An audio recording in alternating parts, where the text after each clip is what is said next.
Dios Todopoderoso y Eterno, qué gozo, Señor, poder estar hoy todos juntos para estar delante de tu presencia, Señor, para atender a tu palabra, para escuchar lo que tienes hoy para decirnos a cada uno de nosotros, Señor.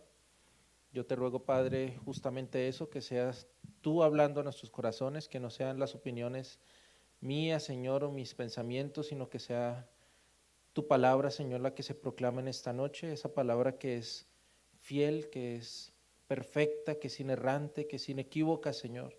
Esa palabra que es la única capaz de alimentar un alma necesitada como la de cada uno de nosotros, Señor.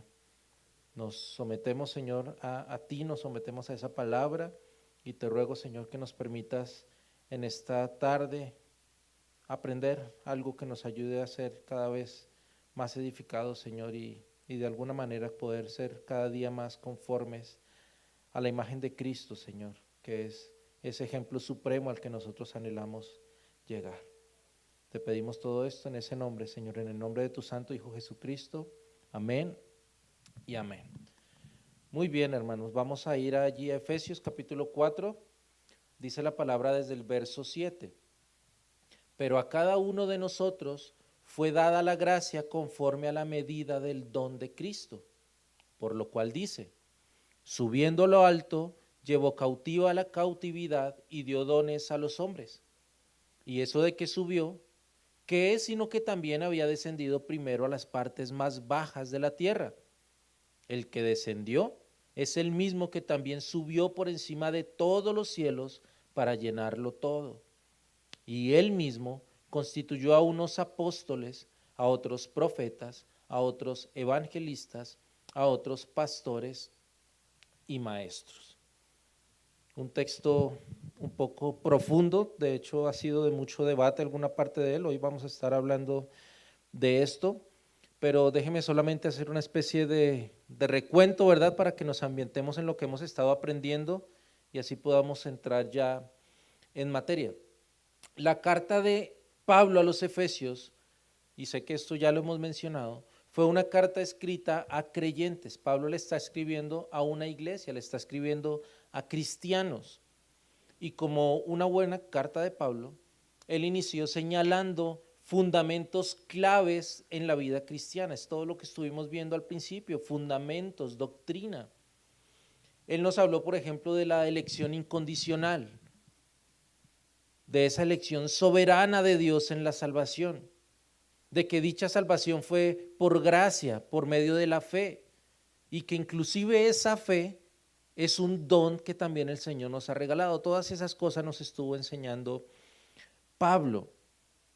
A lo largo de los primeros 3 capítulos, Pablo nos habló temas fundamentales, temas doctrinales de nuestra fe, de la fe cristiana.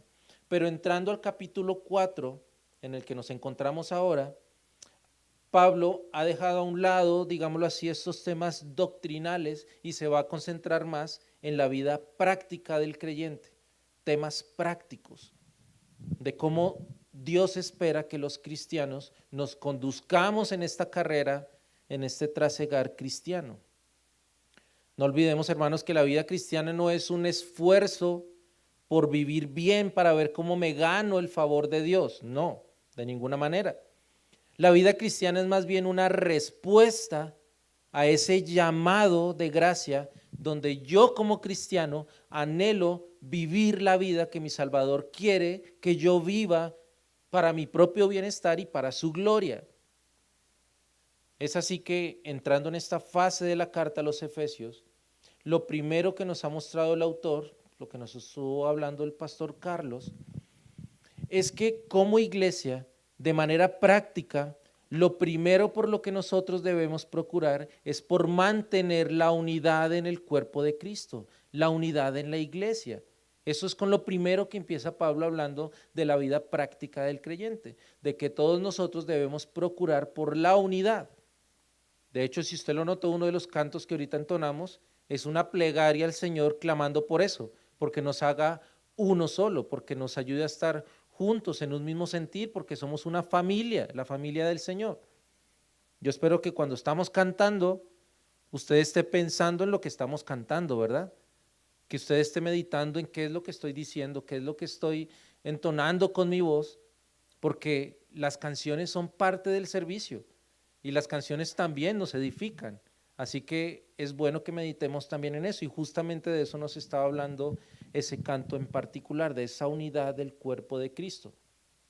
Y al ser miembros todos nosotros de un mismo cuerpo, entonces tenemos todos una misma vocación. De eso estuvimos hablando hace 8 días. Una misma vocación, un mismo Señor, un mismo bautismo. Tenemos una misma fe, es decir, estamos sustentados sobre una misma doctrina, un mismo fundamento. Tenemos un solo Dios, un solo Padre. Eso es de lo que nos estaba empezando a hablar Pablo en el capítulo 4.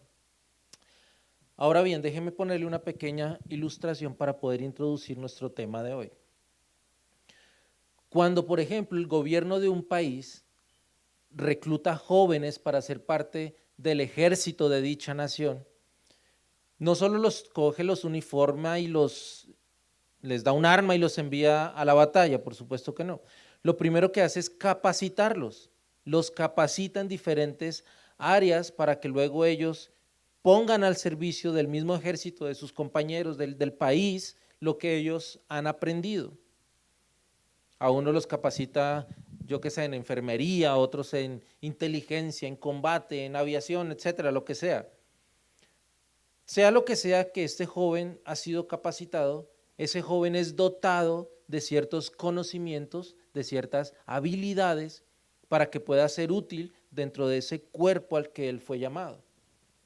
Y eso lo pongo como ejemplo porque algo muy similar sucede en el momento en que el Señor nos llamó a cada uno de nosotros para ser parte del cuerpo de Cristo.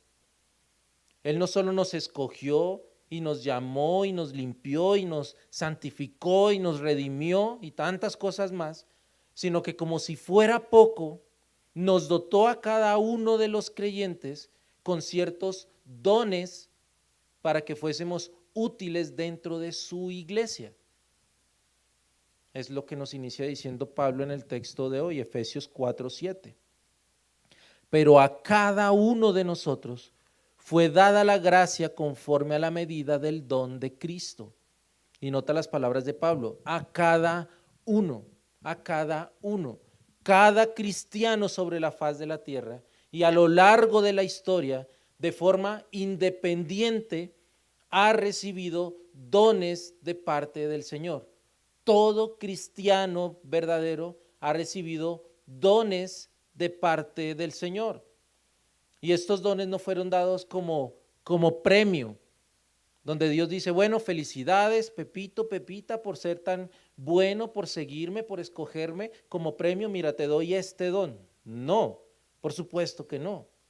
Cada don entregado a los cristianos ha sido dado por gracia, no lo merecíamos, no merecíamos ni siquiera la salvación, ahora menos los dones que vinieron con esa salvación.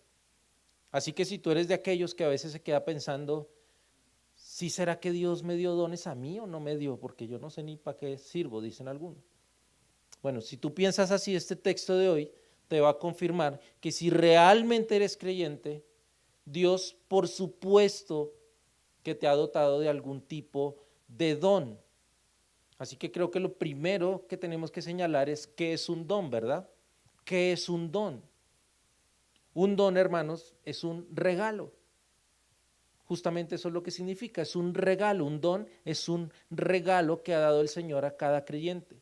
Una capacidad para realizar algo que antes de su conversión esa persona no podía hacer. No confundamos estos dones con talentos o con capacidades que cada persona tiene a lo largo de su vida.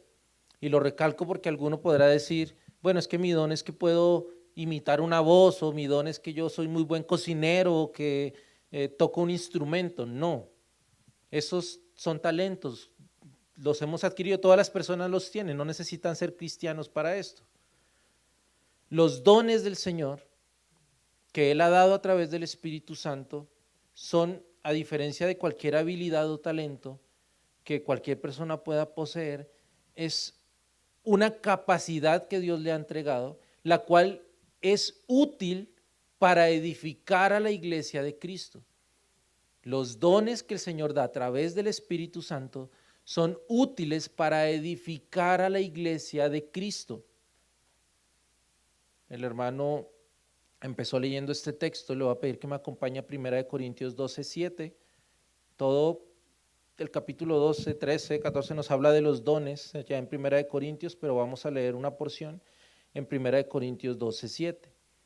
Dice la palabra, pero a cada uno le es dada la manifestación del Espíritu para provecho, porque a éste le es dada por el Espíritu palabra de sabiduría, a otro palabra de ciencia según el mismo Espíritu, a otro fe por el mismo Espíritu, y a otro dones de sanidades por el mismo Espíritu, a otro el hacer milagros, a otro profecía, a otro discernimiento de espíritus, a otro diversos géneros de lenguas y a otro interpretación de lenguas.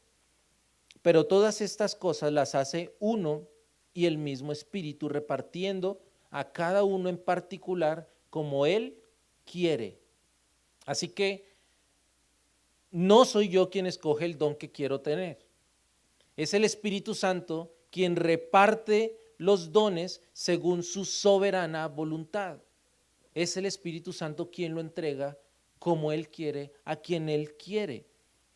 En ese orden de ideas podemos señalar, sustentados en la palabra de Dios, que aquellas congregaciones donde se le dice a los creyentes, por ejemplo, que si usted no habla en lenguas, es porque no tiene al Espíritu Santo. Hay muchas congregaciones que enseñan eso y eso es una falsa doctrina. Son mentirosos, son abusadores, son engañadores, porque yo no puedo categorizar a los creyentes o no creyentes por la manifestación de un don en particular. ¿Qué si el Espíritu Santo decidió a mí, por ejemplo, no darme el don de lenguas? ¿Entonces no soy salvo? Por supuesto que no, pero hay congregaciones que enseñan que si las personas no hablan en lenguas es porque no tienen al Espíritu Santo. Cantidades de congregaciones donde a los creyentes les toca forzarse a hablar en idiomas raros para no pasar la pena de que les digan que no tienen al Espíritu Santo. Y pongo las lenguas solo como un ejemplo. En esta congregación creemos, soportados en la palabra de Dios, que en estos tiempos ya los dones no se manifiestan como lo hicieron en el primer siglo, pero ese es otro tema, no quiero salirme mucho de aquí. Lo cierto es que a cada cristiano en el mundo ha sido dotado de al menos un don.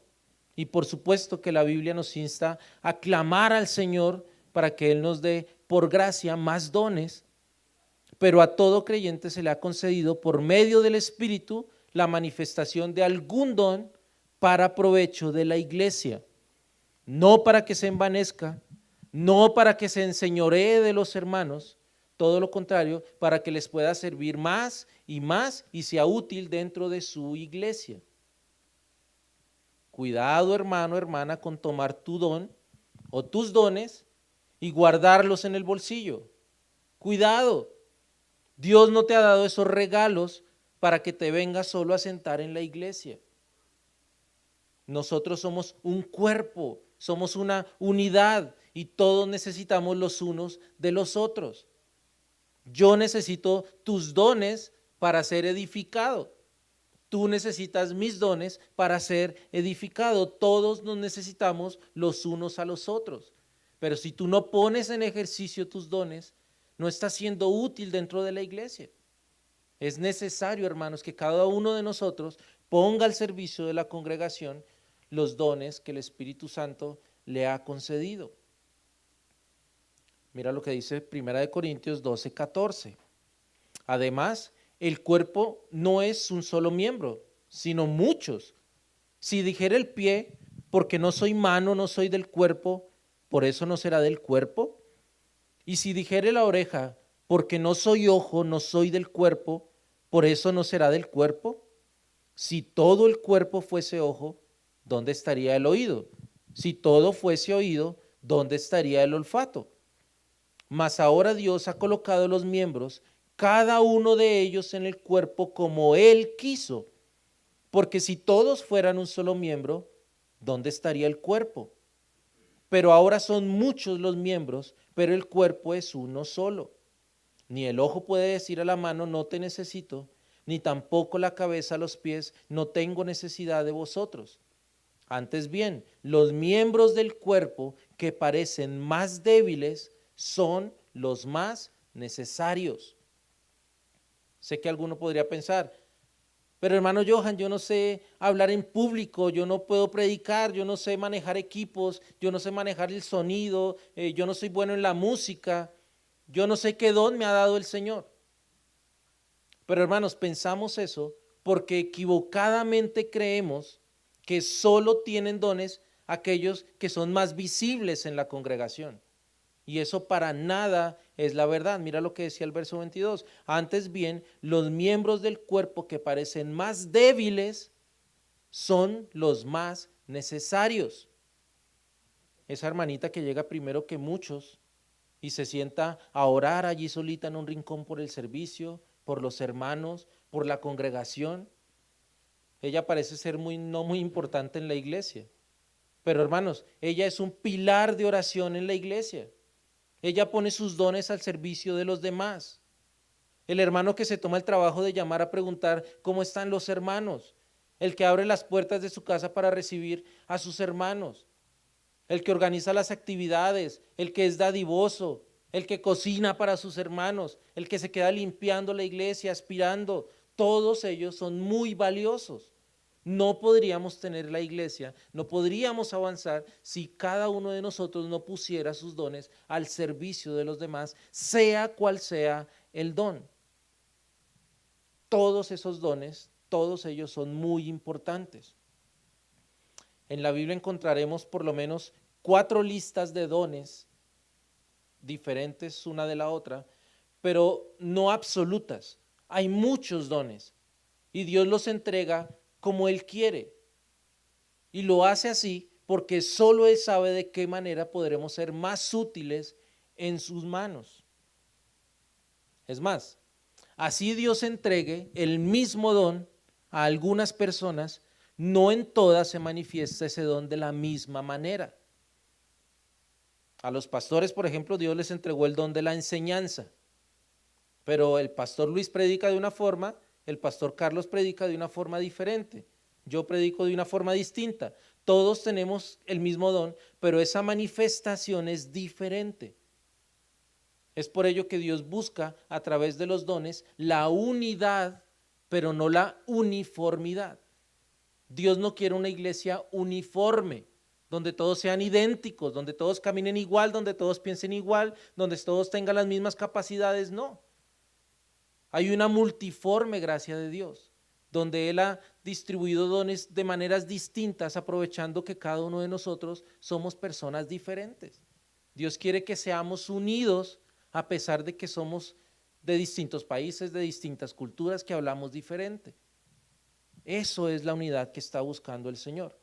Así que Pablo nos señala que a cada creyente se le han entregado dones por pura gracia de Dios. Pero ahora Pablo va más allá y él quiere mostrarnos por qué Jesús ha recibido la autoridad para poder entregarle dones a la iglesia. Y para hacerlo el apóstol Pablo se remite al Salmo 68, verso 18. Ve allí al Salmos, libro de Salmos, capítulo 68, verso 18.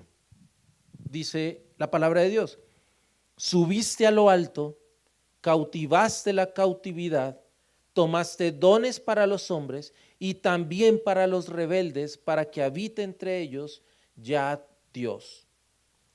Este pasaje, mis hermanos, lo va a usar Pablo para darnos a entender por qué nuestro Señor ha recibido la autoridad o potestad de entregar dones a la iglesia. Y tenemos que aclarar esto porque este ha sido un pasaje bien debatido a lo largo de la historia. Pero si partimos de entender la intención de Pablo al usar el verso, el Salmo 68, seguramente podremos entender lo que nos quiere decir en los versos 8 al 10 del capítulo 4 de los Efesios. Vamos a leerlo. Efesios capítulo 4 versos, voy a leer desde el 7 al 10. Pero a cada uno de nosotros fue dada la gracia conforme a la medida del don de Cristo, por lo cual dice, subiendo a lo alto, llevó cautiva la cautividad y dio dones a los hombres. Y eso de que subió, ¿qué es? Sino que también había descendido primero a las partes más bajas de la tierra. El que descendió es el mismo que también subió por encima de todos los cielos para llenarlo todo. Repito, este es un pasaje bien debatido por muy buenos teólogos a lo largo de la historia, pero humildemente creo que el debate se engrandece cuando tomamos este pasaje independientemente, lo aislamos y tratamos de entenderlo fuera del contexto, fuera de la intención de Pablo. Y como les dije, Pablo quiere mostrarnos por qué Cristo Jesús recibió la potestad de entregar dones a la iglesia. Esa es la intención de Pablo. Mis hermanos, en la antigüedad, atiéndame acá, en la antigüedad, cuando un líder o un rey salía victorioso de una batalla, se acostumbraba a que ese rey no solo obviamente quitaba la vida de sus oponentes, sino que liberaba a los cautivos de su nación si lo sabía, y tomaba las posesiones de sus enemigos para hacerlas parte del botín de la victoria. Eso era lo que se acostumbraba en tiempos antiguos. Luego, cuando el ejército victorioso regresaba a la nación, acabada la guerra, el líder o el rey caminaba victorioso por el medio de la ciudad, trayendo tras sí a los cautivos, a las riquezas, y llegando al punto más alto de la ciudad, él exhibía su victoria y se repartían muchas de las ganancias al pueblo. Les narro esto porque algo muy similar es lo que Pablo está narrando en este pasaje. Nuestro Señor Jesucristo un día se despojó a sí mismo, velando su deidad tras un cuerpo de carne y hueso, y descendió desde lo alto de los cielos a la tierra, haciéndose semejante a nosotros, pero sin pecado, viviendo la vida perfecta que por nuestro pecado nosotros no podíamos vivir, muriendo la muerte sustitutoria que nosotros merecíamos padecer, enfrentando la ira de Dios en la cruz del Calvario, muriendo como el peor criminal. Y en esa cruz, nuestro Señor, nuestro Rey, derrotó todos los poderes de las tinieblas que se enseñoreaban de los hombres pecadores de nosotros, pisoteando la muerte con su resurrección, ganando para su gloria una victoria que estaba anunciada desde el Génesis allá en el protoevangelio, y ascendiendo a los cielos, trayendo tras sí toda riqueza espiritual. Todo creyente representado por él mismo, quien es la imagen suprema a la que aspiramos todos los creyentes. Todos los que en un tiempo éramos cautivos del pecado, pero que fuimos liberados por el poder de su muerte y de su resurrección. Por eso dice Pablo que subiendo a lo alto, llevó cautiva la cautividad.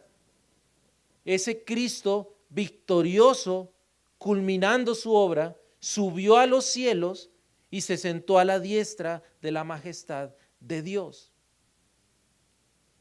De esto nos habla Filipenses 2, 5 al 11, si lo quiere leer conmigo. Dice que haya pues en vosotros el mismo sentir que hubo también en Cristo Jesús, el cual siendo igual a Dios, no estimó el ser igual a Dios como cosa que aferrarse, sino que se despojó a sí mismo, ¿verdad? Tomando forma de siervo, hecho semejante a los hombres, y estando en la condición de hombre, se hizo obediente hasta la muerte, pero no cualquier muerte, sino muerte de cruz. Por lo cual Dios también le exaltó hasta lo sumo y le dio un nombre que es sobre todo nombre, para que en el nombre de Jesucristo se doble toda rodilla de los que están en los cielos, en la tierra y debajo de la tierra, y toda lengua confiese que Jesucristo es el Señor, para la gloria del Padre. Es lo que nos está narrando Pablo allá en Filipenses. Hermanos, esa victoria ganó nuestro Rey. Y por esa victoria, por esa obra perfecta, por su obediencia suprema al Padre, es que Pablo dice Y eso de que subió, ¿qué es? Sino que también había descendido primero a las partes más bajas de la tierra. El que descendió, Cristo, es el mismo que también subió por encima de todos los cielos para llenarlo todo. Hay mucha discusión respecto a que si las partes más bajas de la tierra es el infierno o algo similar, a qué se refiere. Pero hermanos, esa no es la intención de Pablo. Pablo no está citando este pasaje para hablar de si Jesús fue al infierno o no. Él solo quiere mostrarnos que Dios mismo se hizo hombre, que Él se humilló habitando entre nosotros en la tierra, y no solo viviendo con los hombres, sino muriendo por ellos, y que al cumplir la voluntad del Padre fue ascendido a los cielos para reinar por siempre. Él, mis hermanos, Cristo Jesús, es digno de estar a la diestra de Dios y de dar dones, regalos a todos aquellos que por su gracia Él salvó y Él glorificó. Así como los reyes en la antigüedad entregaban regalos a su pueblo luego de ganar la guerra, así mismo hizo el Señor con nosotros. Eso es lo que Pablo nos quiere decir. Hermanos, nunca vamos a comprender la gracia infinita de nuestro Dios, su grande misericordia. Es que, hermanos, no es solo que nos salvó de la condenación que merecíamos, es que aparte de ello, nos da una nueva vida en Él y nos capacita con una enorme diversidad de dones para mantener la unidad en su iglesia. Yo no me explico cómo en ese orden de ideas pueden haber personas que se exaltan sobre la congregación al usar sus dones. Pareciera que no entendieran que cada don es un regalo que nosotros no merecíamos recibir. Iglesia, como creyentes, no podemos hacer otra cosa que identificar nuestros dones y correr a ponernos al servicio de los demás. Y no por obligación, sino como respuesta a nuestra salvación. Porque lo que por gracia hemos recibido, asimismo debemos darlo de gracia. Ahora bien, es cierto que cada creyente de la iglesia ha recibido variedad de dones, pero Pablo a continuación se va a concentrar en lo que algunos teólogos han denominado los dones hombres, dones hombres. ¿Y a qué me refiero con este concepto? ¿Recuerdan la ilustración que acabamos de señalar del rey cuando regresa de la victoria y todo esto? Permítame volver allí un momento para mostrarles algo que a mí me parece hermoso. Cuando los reyes volvían a sus ciudades luego de ganar las batallas, como lo narré ahorita, ellos traían consigo riquezas y bienes, pero también traían esclavos que tomaban de sus enemigos. Y estos reyes acostumbraban que al llegar de la guerra a sus naciones, ellos tomaban a esos esclavos y los entregaban al pueblo para que el pueblo se enseñorease sobre estos esclavos y que a su vez estos esclavos les sirvieran ahora a ellos. De tal manera que estos cautivos que llegaban de la cautividad ahora estarían al servicio de su nación. Bueno, esto exactamente es lo que hizo nuestro Rey de Reyes y Señor de Señores. Él ganó la victoria en la cruz y tomó para sí un grupo de esclavos que antes le servían al pecado para que ahora le sirviesen a Él. Pero en su grande misericordia, Él tomó estos esclavos y tomó algunos específicamente dentro de ellos, a los que Él quiso en su soberanía, y los entregó como esclavos a su pueblo escogido para que fuesen servidores al pueblo. Estos escogidos para ser servidores de su reino los encontramos en el verso 11, Efesios capítulo 4, verso 11. Y Él mismo constituyó a unos apóstoles, a otros profetas, a otros evangelistas, a otros pastores y maestros. Estos son los siervos que el Señor escogió de manera especial para, como dice el verso 12, que sea nuestro próximo, que va a ser nuestro próximo tema en la iglesia, acompáñeme allí, Efesios 4:12, ¿para qué él llamó a estos siervos? Dice que a fin de perfeccionar a los santos para la obra del ministerio, para la edificación del cuerpo de Cristo. Estos somos los que hacemos parte de este grupo, siervos de la iglesia, esclavos de Cristo, dados por gracia del Señor para ser de edificación a las iglesias, no para ser adorados, no para ser atendidos o servidos, no para enseñorearse sobre la congregación, no para que anden con escuderos por los lados que les carguen el portafolio y les abran las puertas del carro, no para ser idolatrados como si fueran los señores, sino para servir, para ayudar. Dios tomó de los esclavos que Él rescató, que éramos todos nosotros, escogió a unos de esos esclavos para que les sirviesen a su pueblo redimido. Esos son los pastores, esos son los evangelistas, esos son los maestros, siervos entregados por Dios a la iglesia, para que les sirvan a la iglesia, no para que se enseñoreen sobre la iglesia, sino para que les sirvan. Hablemos un poquito de cada uno de ellos, de estos que algunos llaman los dones hombres. Y los primeros a los que hace referencia Pablo son los apóstoles y los profetas. ¿A quiénes se refiere con apóstoles? Bueno, está claro en la palabra que se refiere a los 12 más Pablo, ¿verdad? Pablo, llamado, como él mismo dice, como un abortivo fuera de tiempo, apóstol llamado a los gentiles, quien escribe nuestra carta a los Efesios, 13, ¿verdad? 13 apóstoles.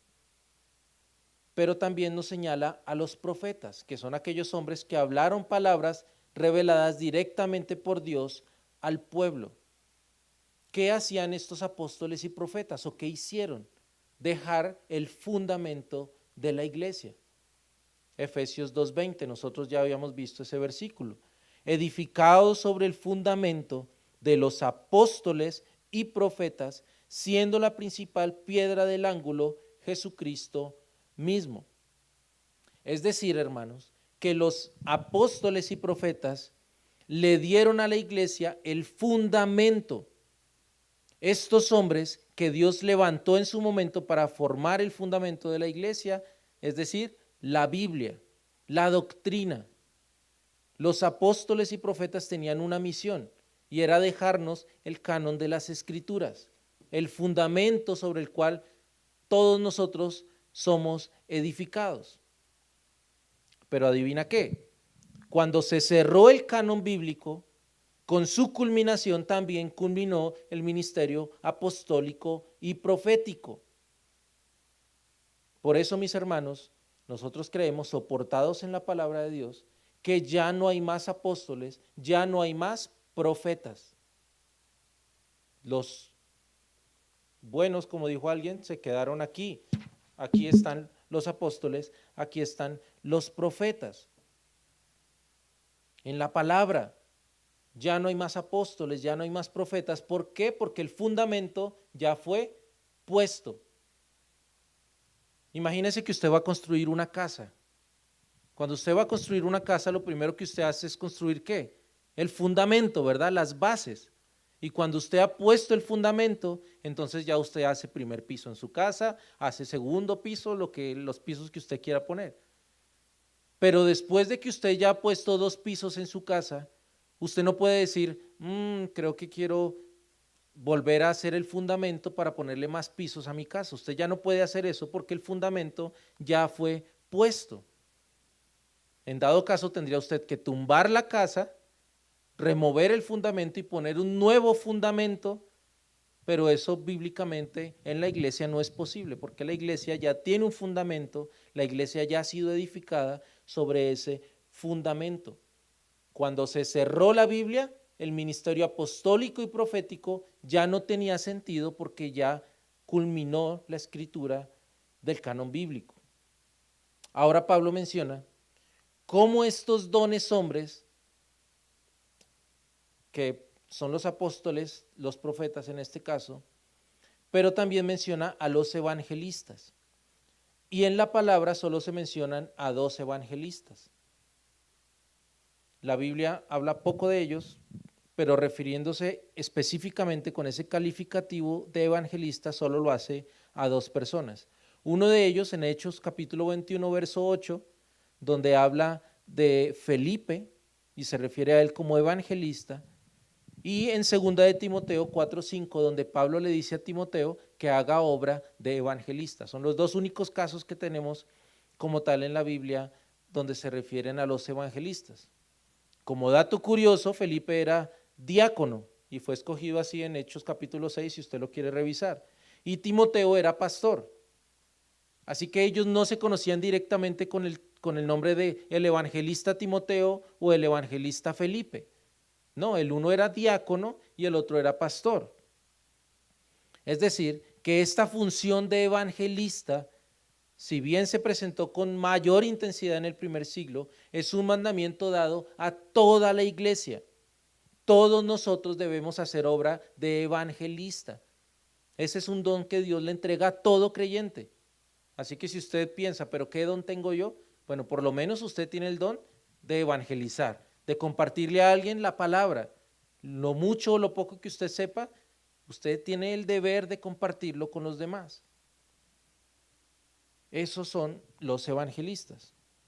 Ahora bien, algunas iglesias creen y enseñan al hablar de este pasaje de 5 ministerios. Otros creen que son solo 4. Y existe esta duda, esta dualidad, porque algunos, o para algunos, el don de pastor o el ministerio pastoral va unido al de la enseñanza. Va unido al de la enseñanza.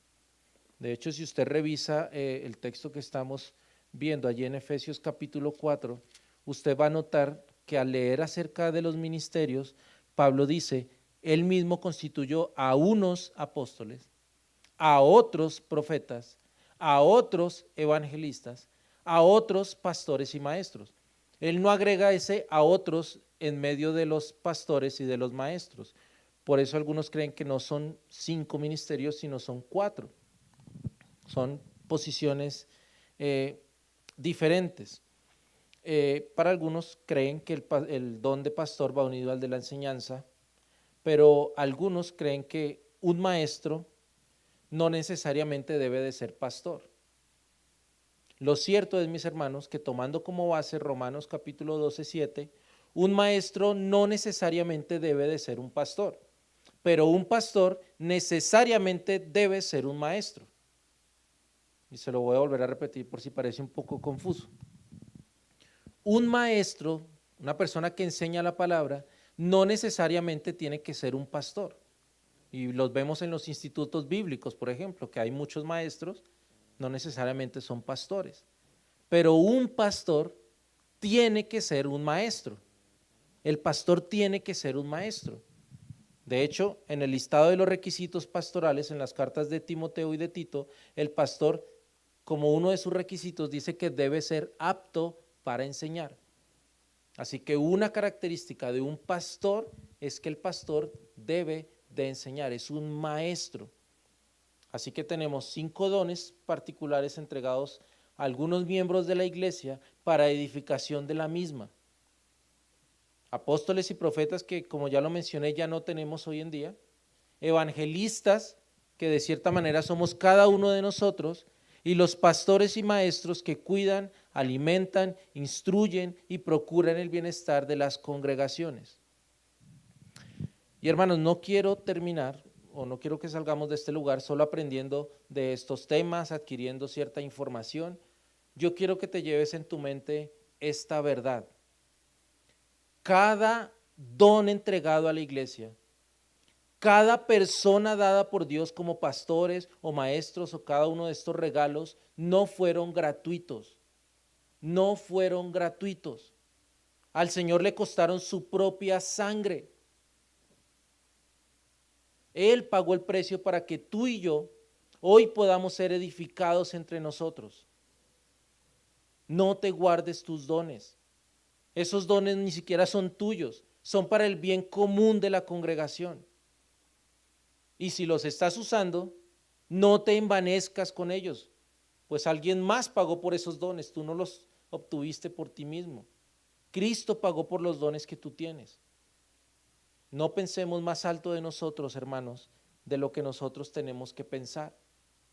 Porque muchas veces las personas identifican sus dones, saben que tienen el don, la capacidad para algo en especial y se envanecen con ese don creyendo que son superiores a las demás ovejas de la congregación. Y eso no debe de ser así. Somos siervos. El título más grande que nosotros podemos recibir es de siervos. Dice la palabra, siervo inútil fui porque hice lo que tenía que hacer. ¿Qué es lo que tengo que hacer? Poner mis dones al servicio de mis hermanos. Todos necesitan de mí como yo necesito de todos. No hay lugar, no hay cabida para que nos envanezcamos con nuestros dones. Acompáñeme a Romanos capítulo 12. Vamos a leer allí desde el verso 3. Romanos capítulo 12. Y quiero que mientras lo leemos medite usted en lo que hemos hablado en esta tarde. Romanos 12 desde el verso 3. Digo pues, por la gracia que me es dada, a cada cual que está entre vosotros, que no tenga más alto concepto de sí que el que debe tener, sino que piense de sí con cordura, conforme a la medida de fe que Dios repartió a cada uno. Porque de la manera que en un cuerpo tenemos muchos miembros, pero no todos los miembros tienen la misma función, así nosotros, siendo muchos, somos un cuerpo en Cristo y todos miembros los unos de los otros. De manera que teniendo diferentes dones, según la gracia que nos es dada, si el de profecía, úsese conforme a la medida de la fe, o si de servicio, en servir, o el que enseña en la enseñanza, el que exhorta en la exhortación, el que reparte con liberalidad, el que preside con solicitud, el que hace misericordia con alegría. El amor sea sin fingimiento, aborreced lo malo, seguid lo bueno. Amaos los unos a los otros con amor fraternal, en cuanto a honra, prefiriéndonos los unos a los otros. En lo que requiere diligencia, no perezosos, fervientes en espíritu, sirviendo al Señor, gozosos en la esperanza, sufridos en la tribulación, constantes en la oración, compartiendo para las necesidades de los santos, practicando la hospitalidad. Bendecid a los que os persiguen, bendecid y no maldigáis. Gozaos con los que se gozan, llorad con los que lloran, unánimes entre vosotros, no altivos, sino asociándoos con los humildes. No seáis sabios en vuestra propia opinión, no paguéis a nadie mal por mal, procurad lo bueno delante de los hombres. Si es posible, en cuanto dependa de vosotros, estad en paz con todos los hombres. No os venguéis vosotros mismos, amados míos, sino dejad lugar a la ira de Dios, porque escrito está, mía es la venganza, yo pagaré, dice el Señor. Así que si tu enemigo tuviere hambre, dale de comer, si tuviere sed, dale de beber, pues haciendo esto, ascuas de fuego amontonarás sobre su cabeza. Pablo en Romanos está hablando lo mismo que nosotros hemos hablado en esta noche, que todos nosotros somos un solo cuerpo, todos nosotros somos una unidad, que tenemos que propender por esa unidad, pero entendiendo que cada uno de nosotros somos diferentes, que cada uno de nosotros tenemos cosas diferentes que aportar a la iglesia. Todos somos útiles. No pensemos que hay hermanos que es que este no lo invitamos porque es que este no aporta nada. No, todos somos útiles en la iglesia. Todos los cristianos verdaderos tienen al menos un don que aportar a sus hermanos. Dios no convocó a su pueblo, a su iglesia, sin haberle dado la capacitación para ser útil dentro de esa iglesia. Todos somos importantes y todos tenemos que poner al servicio de los demás nuestros dones. Amén. Vamos a orar. Dios Todopoderoso, te doy gracias, Señor, en esta tarde por hablarnos, Señor, en esta noche, en este pasaje, Señor. Te doy gracias, Señor, porque nos ayudas a entender por medio de tu escritura, Señor, que nos has dotado de dones maravillosos a cada uno de nosotros, Señor. Que no bastó solo con que nos salvaste, con que nos redimiste, con que nos diste vida nueva en Cristo, sino que aparte nos dotaste de dones, Señor, para poder ser edificados los unos a los otros. Gracias, Señor, porque nosotros no pagamos por esos dones, porque fueron dados por gracia. Tú pagaste por ellos. Tú entregaste tu sangre para recibir el derecho de otorgar dones a tu iglesia. Y hoy te damos gracias, Señor, pero a la vez te pedimos perdón, porque aunque nos has dado dones, muchas veces nosotros los tenemos escondidos. No los estamos poniendo al servicio de la iglesia, Señor. Y creo, Señor, que eso es pecado delante de tus ojos. Por eso te ruego perdón en nombre de nuestra congregación, Señor, si es que hemos caído en esta área, Señor. Y te ruego que nos ayudes a identificar nuestros dones, a trabajar en ellos, a poder ponerlos al servicio de los demás, pero a la vez también a clamar a ti porque nos llenes de más dones, Señor, para poder ser de cierta manera más útiles en la edificación del cuerpo de Cristo. Gracias por todo lo que has hecho, Señor. Gracias porque tú hiciste una obra completa, perfecta, Señor, porque nuestra mente no alcanza a comprender la complejidad de la salvación, Señor, de la soteriología, de lo que has hecho, Señor, por tu iglesia. Gracias, gracias, Señor, porque cada persona que tú salvas, cada persona que tú traes, incluyes dentro del cuerpo de Cristo, es una bendición para todos nosotros, porque esa persona también nos va a traer bendición. A ti, Señor, sea todo honor y gloria por los siglos de los siglos. Amén y amén. Gracias, Señor.